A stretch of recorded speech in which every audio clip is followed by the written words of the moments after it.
I think we primarily view China as a military threat around Taiwan, but really their threat is economic.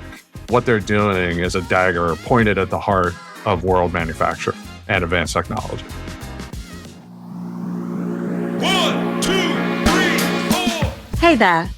Ever feel like the world is spinning out of control? Welcome to The New Rules with Alan Pentz. Forget the old playbook. It's toast. We're in a new game now, and this is Alan Pentz bringing you 25 years of experience from Capitol Hill to the forefront of business innovation. We're here to show you how to navigate this chaos with precision. Whether it's superpowers jockeying for dominance or inflation shaking things up, we'll help you play 4D chess while everyone else is stuck on checkers.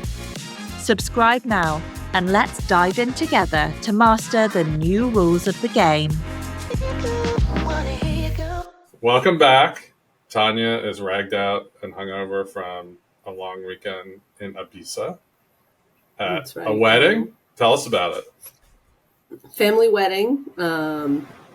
Amazing. You know, you hear the things about Ibiza being a party capital central, which it is. There's more to it than that. But all I can say is there is a private discoteca on the wedding venue site. Wow. So they don't disturb the neighbors. I mean, I can't give away all the secrets, Alan, but we left at 2 and that was early. Like legit. My kids were ready to murder me. So it was like, all right, we got to go. The kids were there till 2. Wow. Okay. Oh yeah. There's like kids just strewn all over the place. Like, they're used to it. They're used to it. Whereas my kids are like ready to lose it. Oh my God. And the commander had fun? Oh yeah. Commander had fun. His family members, got to see a lot of people. Weather was gorgeous. Went swimming, went to a cala, like one of those beach coves. Awesome. There was a pre-party at a chiringuito the night before, which is a beach bar. Yeah. Sounds kind of like just like going to Dewey Beach when you live in DC, huh? Like exact same thing. Yeah. Mm-hmm. Yeah, pretty close actually. Yeah, we have such great weekend options here. I'm actually going to Middleburg this afternoon, which that is kind of nice, but it ain't no Ibiza. That's nice, but no beach. No beach, just a bunch of horses and farms. Take what you can get. That's right. But, Ibiza's fun, but it's not China. No, it certainly is not. Certainly is not. Right?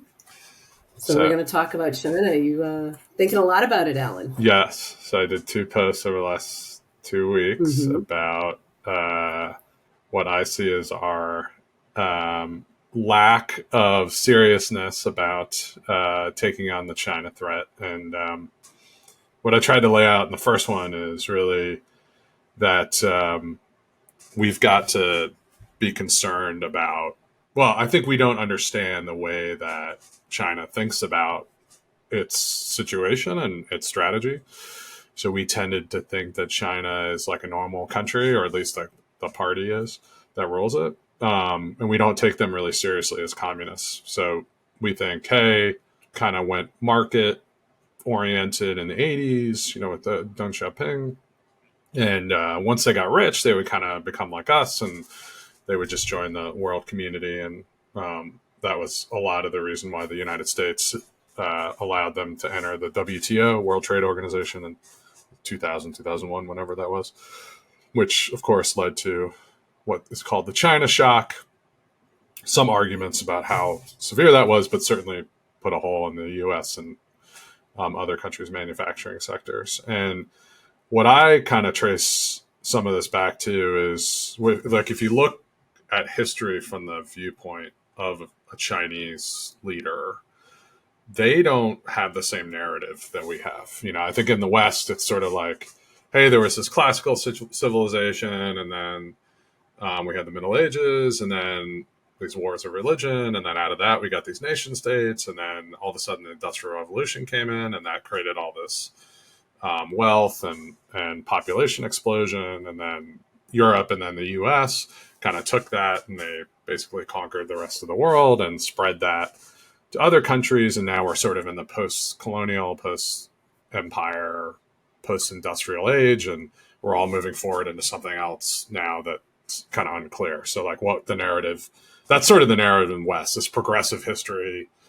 where the West is at the center of the narrative, and it was our political, economic, and military developments that shaped world history, right? So from China's perspective, whether it's accurate or not, they see sort of the period we think of as the Industrial Revolution on as this blip on in the trend of history, which is that China's at the center of history. I mean, the name for China in Chinese translates as the Middle Kingdom or the Central Country or something like that, right? So they're at the center.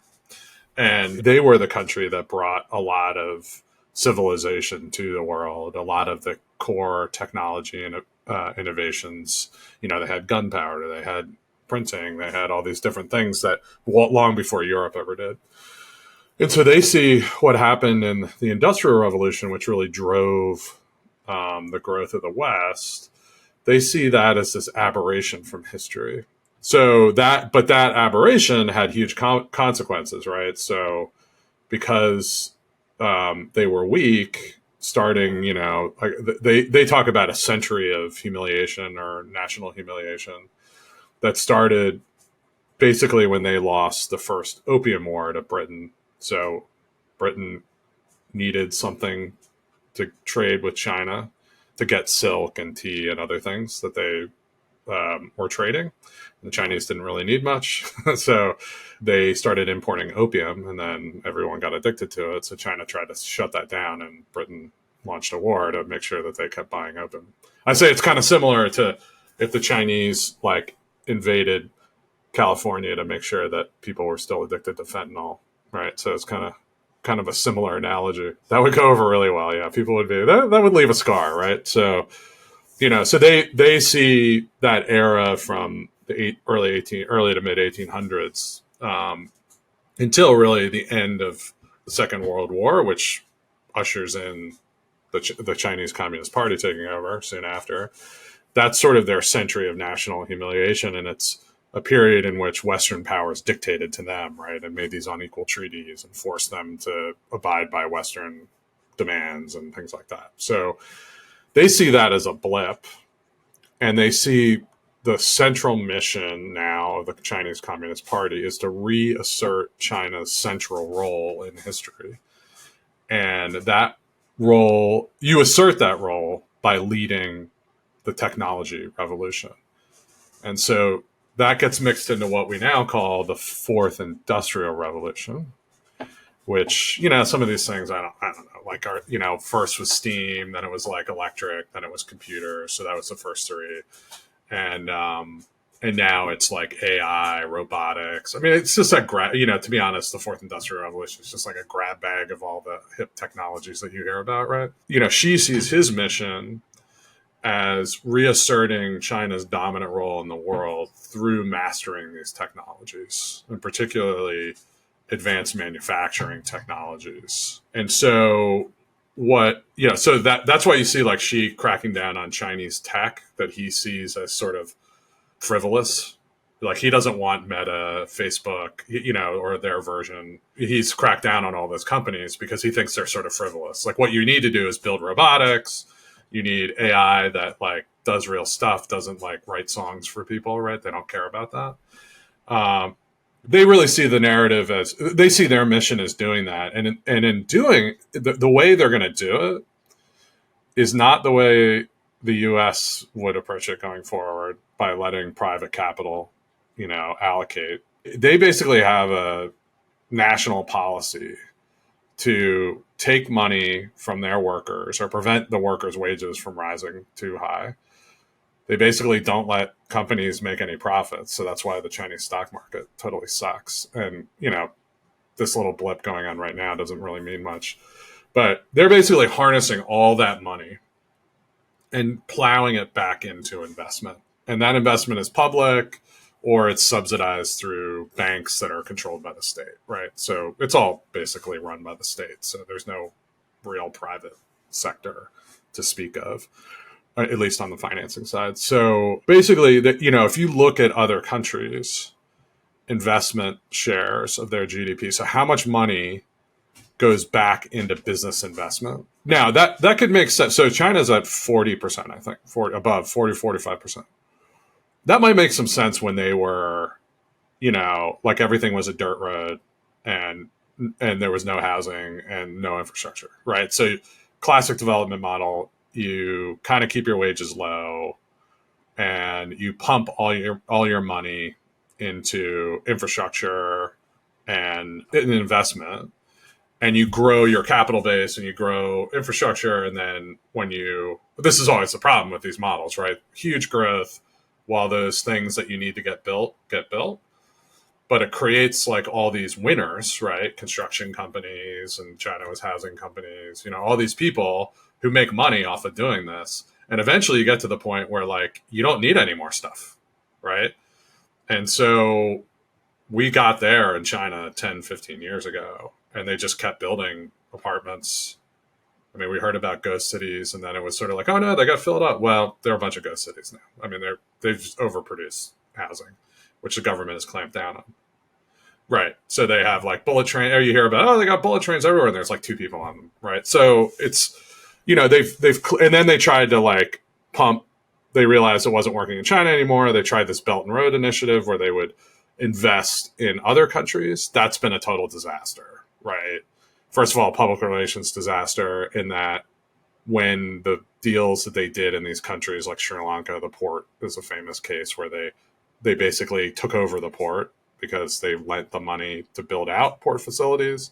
Sri Lanka couldn't pay, and they took over the port, and everyone's like, oh, the Chinese are taking over the world. The reality is they pumped a bunch of money into a bunch of crappy projects, which, by the way, the United States and the West did in Latin America in the 70s and 80s, and we paid the same price, right? Got a big fat donut out of that. So the Belt and Road has been a failure. You don't even hear about it anymore. So, and they realized the housing sector was just domestic infrastructure and housing was what they drove the economy off of, and all of that's overproduced, right? And they clearly know that. So now, instead of allowing the economy to adjust, maybe slowing down GDP growth and shifting more of their economy to produce stuff that people in China want to buy, right? They said, no, we're going to go prevent this national century of humiliation. And we're going to take all that money that was in housing and double down on subsidizing advanced technology, which granted some is bought within China, but the way that we're going to deal with all the overproduction we create by subsidizing it is just letting it get exported to the rest of the world. And so that was already happening in multiple technology sectors. And then when they shut down the housing and infrastructure side, they're dumping all that in now too. So now you're seeing Chinese exports go like this, even from a high level. And the world just can't absorb it. I mean, you're seeing the reaction, right? So first the U.S. says, right, tariffs on EVs, tariffs on this, tariffs on that. Trump's running on tariffs, and Harris is running on almost the same, not quite as many tariffs, but, it's still tariffs, right? So, and you've seen the EU is their whole car sector is under threat. There's no way they just voted to put in trade barriers, with interestingly Germany trying to stop it, but not really. Yeah, Germany made a symbolic vote against the tariffs, but they knew they were going through anyway, so it's kind of a meaningless vote. So, and you're seeing even like Pakistan nominally, I mean, it's not like an ally, but friendly with China. They're even putting up tariffs on Chinese steel imports because it's wiping out whole sectors and economies. And it's just not sustainable. The rest of the world cannot absorb China's excess supply. And then I excerpted this, there was a speech that she gave at a private party conference 2 years ago, I think. And he basically said, like, they think that providing benefits to the people, they call it welfarism, right? And it's about, they think that makes people lazy. Like Spaniards, right? So they'll take all their lunches off. And, right. So that's what they think of us. Even, I think probably Europeans, but even Americans as sort of lazy and entitled. And like, it's because of our welfare states, right? She doesn't do public benefits. Like, he doesn't want that, right? And you see even now their economy is stalling. And everything they're doing is about subsidizing companies to make more. All this China stuff. I mean, there were some other weird things where they said they were going to buy stocks and stuff, but basically they never give money to people to go buy stuff they want. That's like never the solution. And there's a bunch of reasons for it. One is, look, they've built up a bunch of state-owned enterprises and businesses who are in the business of getting subsidized stuff from the government, subsidized financing from the government. So they obviously have a very powerful class of people who are pushing for more, right? Even though you're pushing on a string, but they still want more. And on the other hand, the Communist Party wants to allocate all the capital. They don't want people to allocate their own capital. To them, that's like losing control. So they're not going to give money to people to go buy stuff they want. Like, what? That's crazy. Then how do we lead in robotics? So I think that we have to take seriously this complete difference in viewpoint from the US and China. Now, we have some thoughts in that realm, right? But mostly we just allow people to buy what they want, and that's how capital gets allocated. It's called capitalism, right? The Chinese are not capitalists. So I think we think of them as authoritarian. I don't think we take them seriously as communists.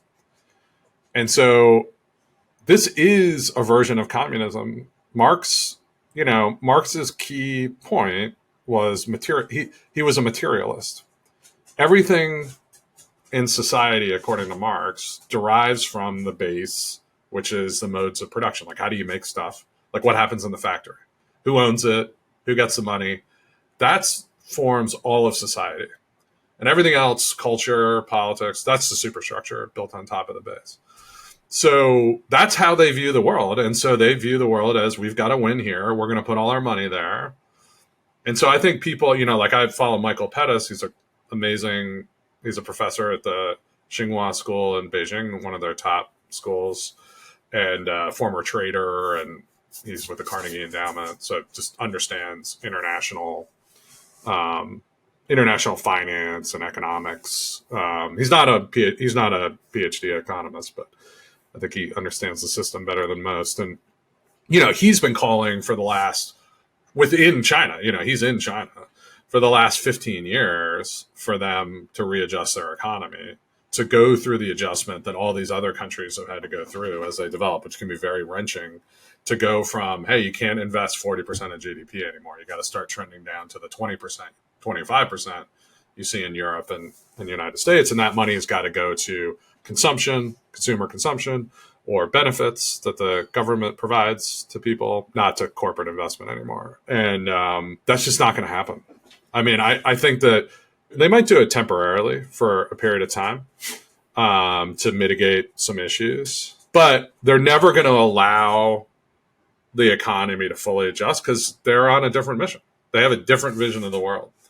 And it's a materialist vision, and you're going to have to get rid of at least this version of the Communist Party in China to get anything different. And this is one of the points I made in the essay.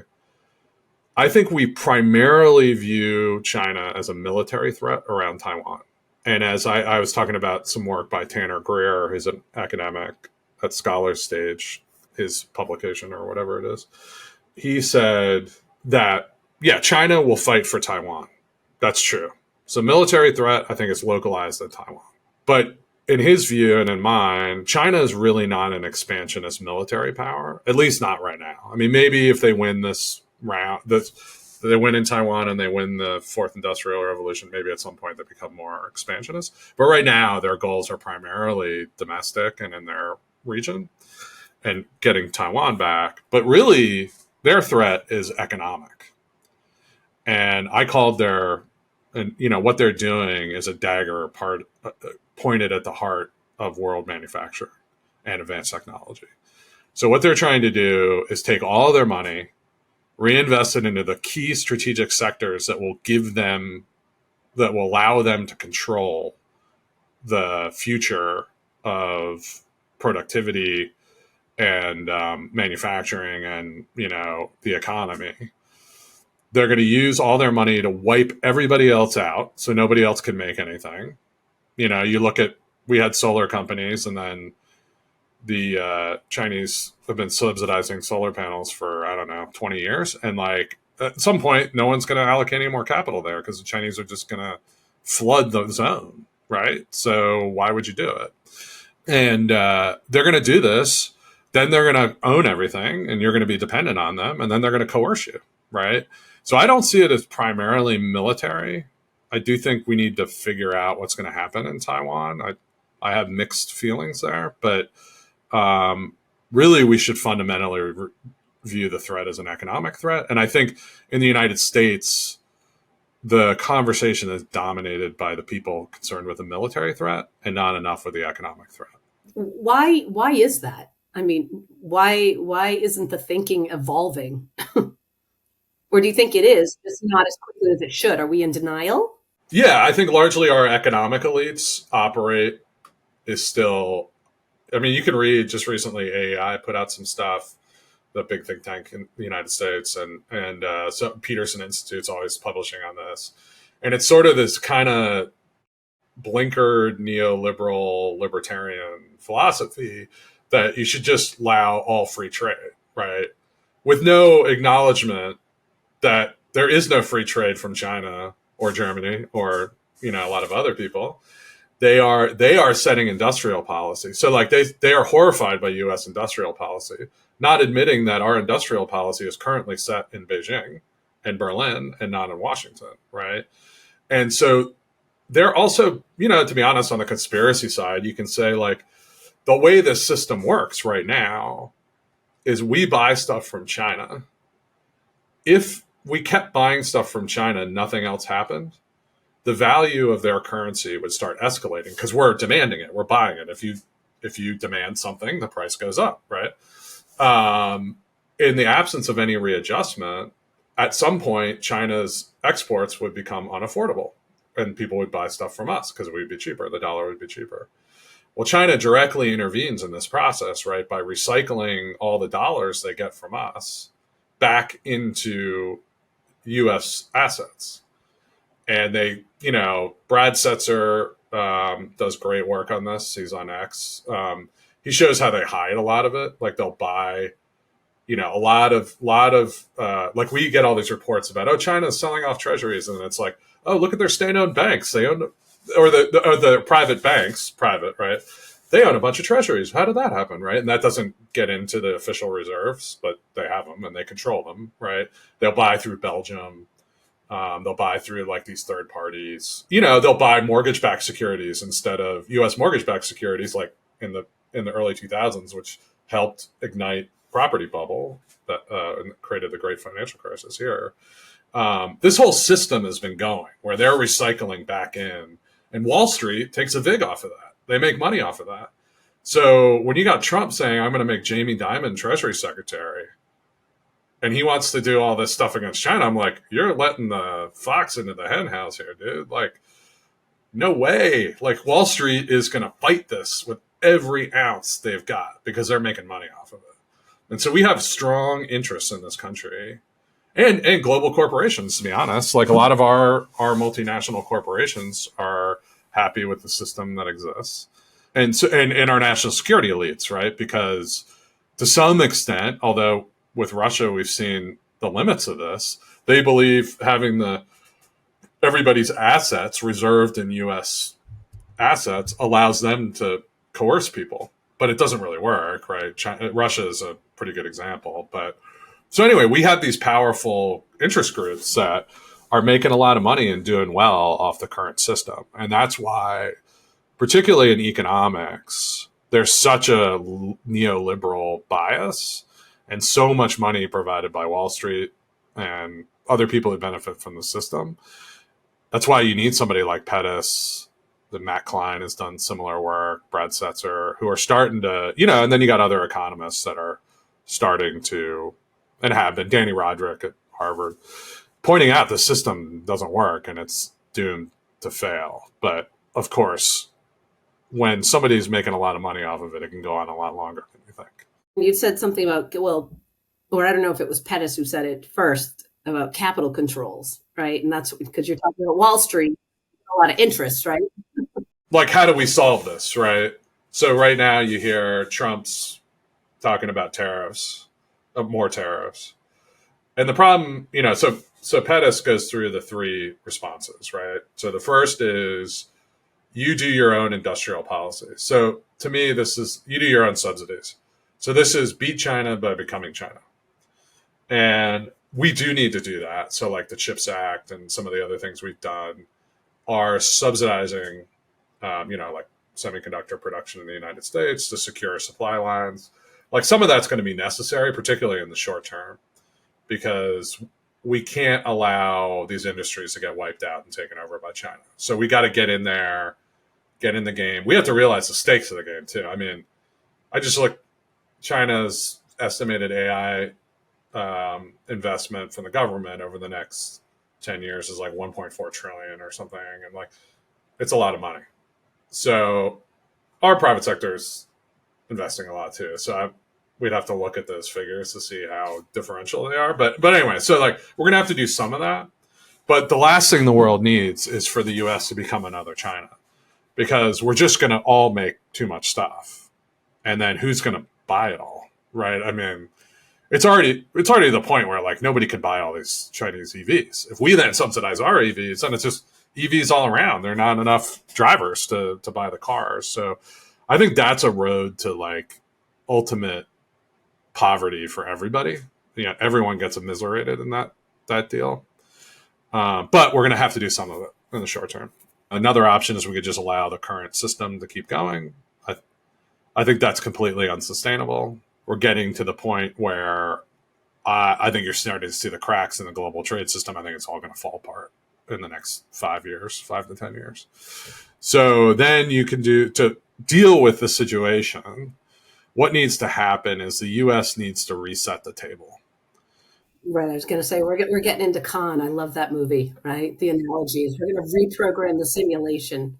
So based on The Wrath of Khan, the 1982 Star Trek movie, it's pretty bad movie. But famously, Captain Kirk is faced, when he's a cadet at Starfleet Academy, he's faced with this. This is what gets all the women to listen to the podcast, by the way, I realize.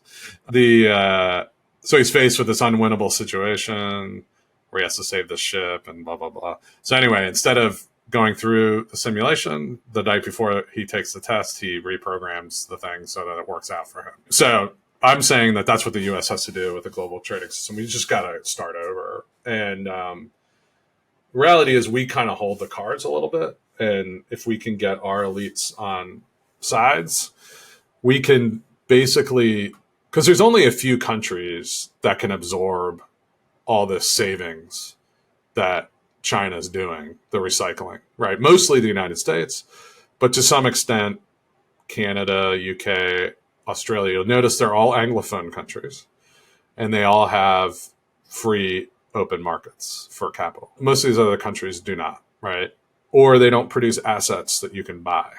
Our debt is largely driven by the need to supply safe assets to the world so they can park their excess savings from the exports they send to us into U.S. Treasury debt or mortgage debt. I mean, you can do it in the private sector or the public sector. It doesn't really matter.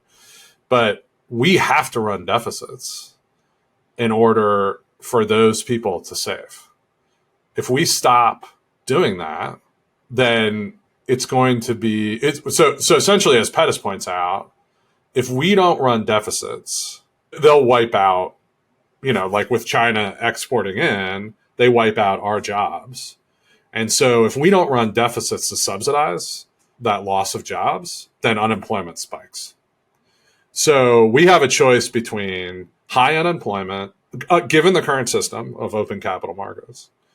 We have a choice between high unemployment or high debt. And that debt can be either in the private or in the public sector. Pre-GFC, it was in the private sector, mortgage-backed securities, other stuff like that. Post-GFC, it's in the public sector. So take your choice, doesn't really matter. Not very palatable choices. Given the current system, right? So I say change the system, right? So that's how it kind of works now. But I think what Pettis is saying is you got two real options to fix the system. And what he is calling for is like, he would love to see a global meeting of all the powers economic powers to figure out how to balance the system, right? This is not going to happen because we know China is dedicated to this mission. They're the second largest economy in the world. If they're not in on it, that's not going to work, right? And they're not going to voluntarily give up on their vision, right? They're not going to balance their economy and allow their consumers to make more and purchase their own stuff and lose control, right? We were able to force, this was happening to us with Japan at a lower level in the 80s.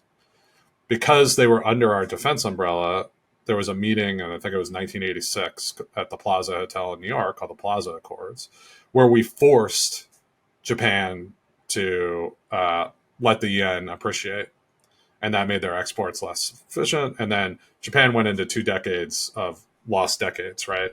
They went from, I think at that, around the Plaza Accord right after, they were 16% of world GDP. They're now like 6. God, we did that to Japan. It's actually, to be honest, the average Japanese person is better off today than they were then, right? Because they they haven't fully rebalanced at all. I mean, they're still crazy in the manufacturing sector, but they went through some of it, and we were able to force that. The situation was just unsustainable in the United States. I think we've reached a similar thing with China. It's much worse. And now we're military enemies at the same time. So there is going to be no Plaza Accord, right? That's not happening. Right. We don't have that leverage.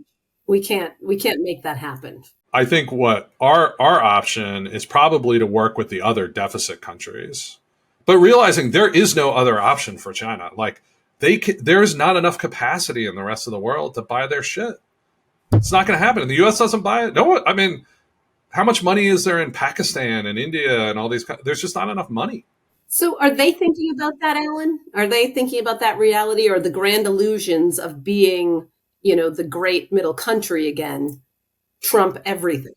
I think they can get away with it. I mean, I think they think we're weak and addicted to our cheap goods, and we'll go along with it. I think that's that we won't go through what we need to go through because there will be pain associated with it, right? So then, I'd say that we reconstruct the system with the deficit countries, UK, Canada, which are all allies, right?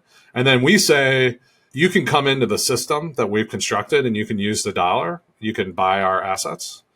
You need to follow these set of rules. So it's kind of like remaking the world trade system. I wouldn't say it's remaking the WTO because WTO only focuses on tariffs, which is too limited. We need something that focuses on balancing your economy, blah, blah, blah. I think this will be sort of what we do. I mean, that's sort of what I think Pettis thinks we should do.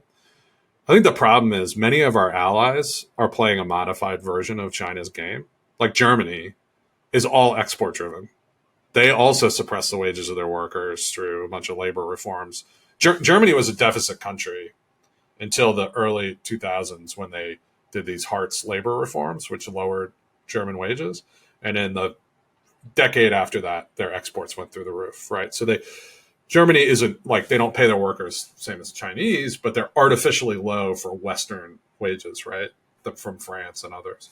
And so they use that to export out. And now their economy is incredibly export dependent. They're the other big country riding this system.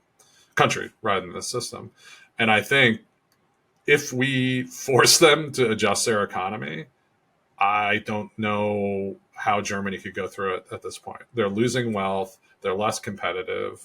I don't think the current path is sustainable either. I don't know how it happened. So I think the U.S., Japan has some issues with this. They have a huge, in South Korea, both, and they're both allies against China, right? So I think probably what we'll do is form a system where we kind of allow a few of these countries to continue their practices just as bribes to stay in the system, particularly Japan and South Korea, so that, they'll fight if we have to with China. I mean, this is exactly what we did after the Second World War, right? We constructed a world trade system and then let people in to counter the Soviets, right? So I think we're going to do something very similar. I think we'll probably force some amount of adjustment. I just don't think Germany can keep doing what it's doing. But I think that's where we're going. And so then the question is, how do you do that, right? And there are two options, which is tariffs or capital controls. I'm not an economist, so I rely on what others are saying. But one of the problems with tariffs is if you don't tariff everyone, then like we tariff China and then they move goods to Vietnam and Mexico. And they just, just moving through. There's so much leakage in the system, right? So your option is you can tariff everyone, but then you punish everyone. So I think tariffs have a role, but they seem not to be the best solution overall. It feels like capital controls would be much better. And so that's basically like controlling access in and out of your capital markets. So like, hey, you want to buy treasuries? We're going to put a tax on it, or we're going to prevent you from doing it. Or you want to sell your treasuries and move your money out? We're gonna prevent you from doing that, right? Most countries have these. The United States had them for years, and we got rid of our last ones in the 80s. So it's not like we've never done it before. Effectively, we did it to Russia, right? I mean, you're not allowed to take your money out when you invade Ukraine. So that was a capital control. It was mostly in Europe. So I think, what we would do is say, hey, Chinese money, you're not coming in. And if you try to go through these other countries, we kick them out of the system. And, you're going to have to police that. And it's not going to be fun. But I think the alternative of becoming a vassal state to China doesn't seem very appealing to me. So I think we're going to have to do it. And it's going to force a pretty big adjustment. I mean, I think that all asset classes, a lot of this is propped up. A lot of our huge stock market valuations, housing, debt, all this is all going to have to deflate when this money is pushed out of the system, because it's coming in now, it's inflating values. So yeah, there's going to be asset deflation, right? But what do you think's driven inequality for the last 40 years? It's all asset inflation. People who own assets are getting richer. People who make wages and don't own assets are getting poorer, or relative to each other, right? So this will solve some of the inequality problem. I think if we do it in a sensible way where we stage it over time and allow the economy to adjust, don't just do it overnight, we'll have more domestic manufacturing. Certainly we'll be friendshoring too, by admitting South Korea and Japan to our system. So you'll have better, higher quality jobs here. People will be allocating capital sensibly. We're not going to do it all. We're going to allow the private sector to do it. But we're not going to allow these distortions from China to set our industrial policy and capital allocation policy. And so, yeah, there's going to be some inflation and supply shocks when, like the pandemic, sometimes like the toilet paper might get blocked, who knows? But we're going to have to deal with that. And I do think, we have flexibility. We can say like, oh, there's a supply shortage. Let's loosen up on the, whatever we've got going on this sector or that sector, right? So I think it's doable. I think there's a cost, and I think we have to pay it. I just don't think there's any other option, given that China is going to continue on its Marxist mission to dominate every advanced technology sector. I see no other choice. But you say you don't think this is going to happen at all. No, I think some version of it will happen. I don't think the perfect version that Pettis points out will happen. I think you're seeing some version, like Trump wants to tariff everybody now. And I'm not quite sure what the Harris administration wants to do, but it certainly isn't like take tariffs off. So I think we're getting to the point, and it's clear that the tariffs are leaky, and they're shipping goods through third countries. So I think at some point it's coming to a head. I think the rise of Trump is caused by this, and I think Brexit and the riots in Britain are caused by this. I think Germany is largely falling apart because it thought it could export to China. Now China doesn't want their exports, and Germany is slowly dying. So I think unless the U.S. asserts leadership here, you're just going to see a continuing degradation of the world economy. And the world trading system that the Peterson Institute and AEI want to prop up is not going to exist anymore. So we either need to go shape the new system or just cede it to China. That's our options. And it's not going to happen next year, but I think the table's already being set right now, And we have to be as dedicated as the Chinese are, right? And they're, well, in being in putting forth our vision of what what it needs to look like. I mean, if we're not as dedicated as they are, it's going to be. Yeah, I think you got a good point. I mean, I think we don't have a clear vision. Like, we're still kind of recycling the vision from the Cold War of the US, like keeping the oceans clear and admitting people to capitalism. And like that era is over. Like, it's like we're going to talk in future weeks about, you know, what's going on in the Middle East and the war. And like the US just doesn't care anymore. Right? Like, I mean, I know we care. We pretend, we write about it in newspapers. But the reality is we make our own oil. We just don't want anybody else to own all the oil. So we don't want China controlling the Middle East or Russia or somebody. But to be honest, like, we're not going to do anything because, like, who cares? Like, we don't need it. And I think people are, you know, even in Ukraine, it's like over time, every week that goes by, it's like, how much more are we going to spend on this? Like, we're not going to win. So I think that the countries are getting to, I know it's very difficult for people. People make these moral judgments about where the world is going. Like, it's right that this happens or that happens. And I guess my response is it's time to wake up from that dream. It doesn't really matter what's right or wrong. It's like, what's in the interest of the United States? Because we subsidized this whole system after World War II to fight the Soviets. There are no more Soviets, right? And the China threat is different than the Soviet threat, and of a whole different order. Same rules do not apply. And so what you're seeing now, and things have changed. We're energy independent. Like, so the US just isn't going to project all this power to protect other people's interests. Like, why would we? We don't need the allies. Like, to be honest, Europe's not much of an ally against China.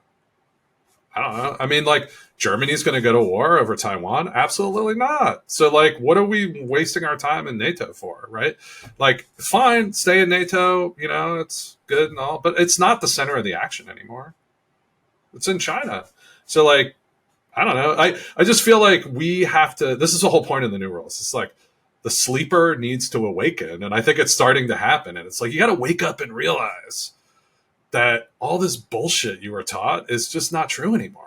You know, it's like, that was the Cold War. The Cold War is over, but there are all these idiots in these think tanks, you know, a mile and a half from me, who are still trying to pretend like that world exists. It doesn't. It's over. Start talking about the new world, dude.